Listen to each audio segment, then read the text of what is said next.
రోజా మాట్లాడుతున్నారు, లైవ్లో చూద్దాం. ఏమన్నా అంటే నేను ఎవ్వరికి భయపడాల్సిన అవసరం లేదు, ఎవ్వరికి భయపడాల్సిన అవసరం లేదని చెప్పుకుంటున్నాడు. ఎవరు అడిగారు నిన్ను?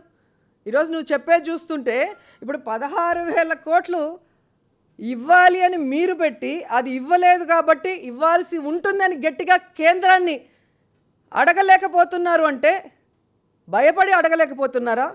లేక 4,000 ఇచ్చింది తీసుకొని సర్దుకుంటున్నారు అంటే 4,000 తీసుకోవడానికి భయపడటం లేదని చెప్తున్నారా? దేనికి భయపడటం లేదు? 16,000 అడగటానికి భయపడటం లేదా? 4,000 తీసుకోవడానికి భయపడటం లేదా? నిజంగా చాలా సిగ్గుచేటు ఏంటంటే నేను పెద్ద సీనియర్ నేతని అని ఒక భజన చేసుకుంటూ ఉంటాడు. ఈ 3 సంవత్సరాల్లో మనం చూస్తున్నాం.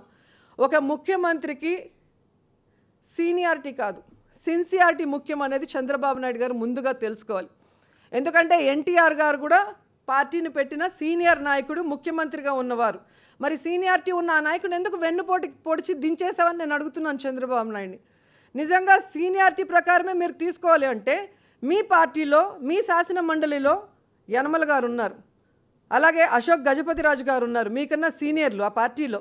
మరి ఎందుకు వాళ్ళు ముఖ్యమంత్రి కాకుండా మీరు ముఖ్యమంత్రి అయ్యారు? 10వ తరగతి 10 సార్లు ఫెయిల్ అయితే అది సీనియారిటీ అనరు, ఫెయిల్యూర్ అంటారు. కాబట్టి చంద్రబాబు నాయుడు గారు ఎంతసేపు సీనియారిటీ అంటే కన్నం వేసుకునే దొంగ గజ దొంగ అయినట్టు, ఆ తర్వాత బందిపోటు దొంగ అయినట్టు అదొక సీనియారిటీ అనుకుంటారు.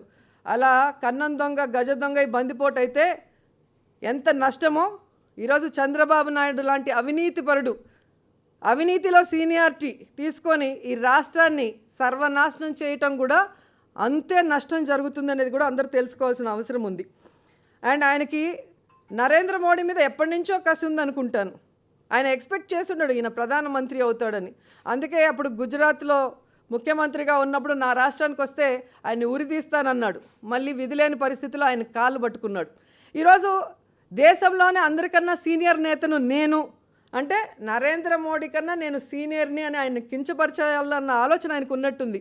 నిజంగా నీకు నరేంద్ర మోడీ మీద అంత కోపం ఉంటే డైరెక్ట్గా కామెంట్ చేసుకోవచ్చు కదా, ఎందుకు ఇండైరెక్ట్గా ఇలా కామెంట్లు చేసుకోవటం నాకు అర్థం కావట్లేదు.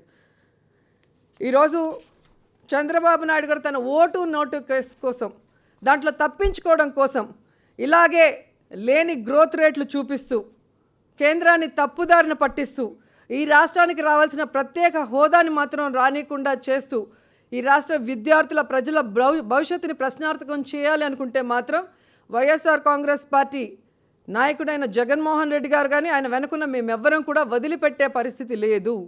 ఎందుకంటే ఈ రాష్ట్రంలో ఉన్న ప్రజల మొహం నెక్స్ట్ డీటెయిల్స్లోకి